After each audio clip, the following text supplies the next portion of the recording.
I believe kasi na ang isang taong creative, kailang ilabas yung creativity na most of the time ngayon, ang tingin natin na problem child, ang tingin ko sa kanila ay hindi problem children, kung hindi, mga batang hindi makalabas yung creativity nila.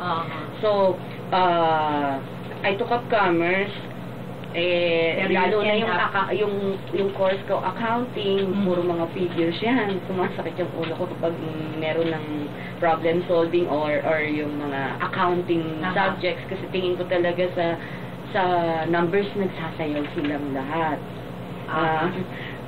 Sa ganyang karanasan mo, Ganda, ano ang pwede mong maipayo sa ating mga parents na sa ngayon ay merong mga anak na magsisipag-aral sa kolehiyo?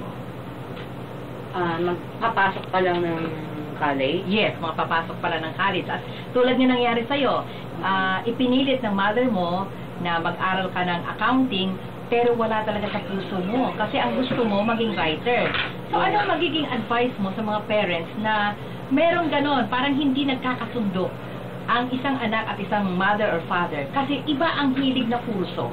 I always tell sa mga my friends na mga parents din, I always tell them na kilalanin nila yung mga anak nila. Because hindi lang yan basta mga anak natin na susunod kung ano yung i-impose natin sa kanila, kung ano yung gusto nating ipakuhang course sa kanila because we believe na makakabuti yun sa kanila. But the truth is, yung iniisip natin kabutihan ng anak natin, kung minsan, lalo silang napapasama. Kasi hindi pala yun yung hilig ng bata. So, kung ang kikilalanin ng parent yung anak, kasi, yung katulad ng minention ko kanina, na creativity. Oo, problem children, hindi naman talaga sila magkakaproblema kung alam ng parents kung anong creativity meron yung bata. May taglay siya, dahil all of us are born into this world armed with the creativity from God. So, naniniwala ako na bawat isa sa atin meron yan. Ngayon, for parents, hindi porke gusto nating kumuha ang anak natin ng nursing, pakukuhain natin siya ng nursing para makapag-abroad siya, kumita siya ng malaki. Siguro dapat tingnan natin yung anak natin kung ano bang hilig niya.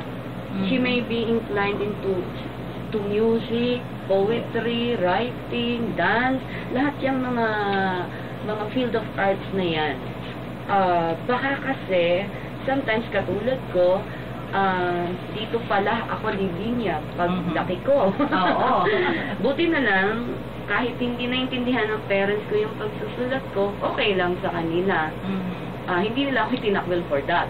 Yung ganon. But I had a hard time. Yes. If only my parents understood at the time na dapat pala ginainda nila ako sa hilig ko, baka siguro mas naging magaling pa ako kaysa ano ako ngayon. Napakaganda naman ng advice ni Ganda. Napakaganda ni Ganda. Ganda-ganda. At ang kanyang mga itinuran ay talagang totoo po yan. Tulad ko in my case, anong graduate ko sa college? Political science. Dahil sa sabi nila, syempre, ano na yon, preparatory para sa law. Kaso malolo kayata ako, hindi para makakaipon ng panggastos para sa law. Pero, kahit na meron akong chance para magturo doon sa Zamboanga City, namimiss ko yung drama, namimiss ko yung pagsusulat, namimiss ko yung acting. Kaya balik Maynila ako, balik ulit sa istasyon. So mga parents, kailangan unawain po natin ang interes ng ating mga anak na kapag meron silang kinahiligan na hindi naman masama, instead of stopping the child o kaya i-discourage siya, kailangan siguro maging supportive tayong mga magulang para later on, lalo silang ma-inspire at lalo nilang palalaguin ang kanilang mga ambisyon. At pag pinusundan natin, maaaring magsikap talaga sila para mapatunayan sa ating mga magulang kung gaano sila katagumpay sa kanilang napiling pinag-aralan. Yes, mahalaga talaga yung moral support ng magulang sa mga anak. Just like in my case, hindi ko naman nagamit yung commerce What I've learned from it, hindi ko naman nagamit yun. In fact, hanggang ngayon, bobo pa ako sa number. Pero, dahil siguro, mas nag-e-enjoy ako or nasa-satisfy ako sa pagsusulat, pagdidirect na ganyan. And God is good in the sense na if your parents fail to lead you on the right path, binibigyan kanya ng mga surrogate parents that would lead you along the way. Parang may mentioning ko na yung tatay-tatayan. Oo, tatay-tatayan natin. Oo, natin. Si Johnny Gamboa, he led me on the right track. Kasi before, after sa comics, wala lang, pag ganyan-ganyan lang ang writing ko. But then, Johnny, maybe he noticed na meron naman siguro akong mararating. So, matyaga niya akong sinubaybayan, tinuruan, until eto na nga ngayon, di ba? Yes. I achieved something kahit maliliit na bagay. Minsan naiisip ko, siguro kung pinasundan lang ako ng mother ko dun sa hilig ko sa art, or inalam niya yung ano ba yung gusto ko talaga noon, dahil as a child or as a student, mga 13 years old, ganyan, hindi mo pa alam anong gusto mo talaga eh. And it's so crucial na yung age na yon, magde-decide ka pa kung anong kurso kukunin mo sa college. So, siguro mas importante talaga na alamin ng parents yun para mag-guidean kung saan talaga pupunta yung bata at maging successful sa life. Hindi siya maging pabigat sa lipunan, di ba? No? So, siguro kung nagawa ng parents ko yun nung araw, maybe kumuha ako ng journalism or film directing, pero wala pang film directing nung time mga time na yun. Bago lang yung mga courses. But maybe related pero to hindi ka that pa naman noon, para naman sinabi mo nang napakatanda mo ngayon, ang bata mo pa. Pero hindi ka ba nagtapos ng journalism? Still, naging writer ka sa radio and television. Matatandaan mo ba yung mga naisulat mo sa GMA? Madami na din eh. Most of the soap operas, sa tape office, yung producer ng Itbulaga. Telesines. Marami akong telesines under Joey Abacan. Tapos, Spotlight. Gumagawa din ako doon. Yung mga suspense, series? Yung mga, I forgot na yung mga title ng mga suspense. Yung kay Ruther Batiga? Tony Calvento, but that's in Channel 5. Channel 5 yung Tony Calvento.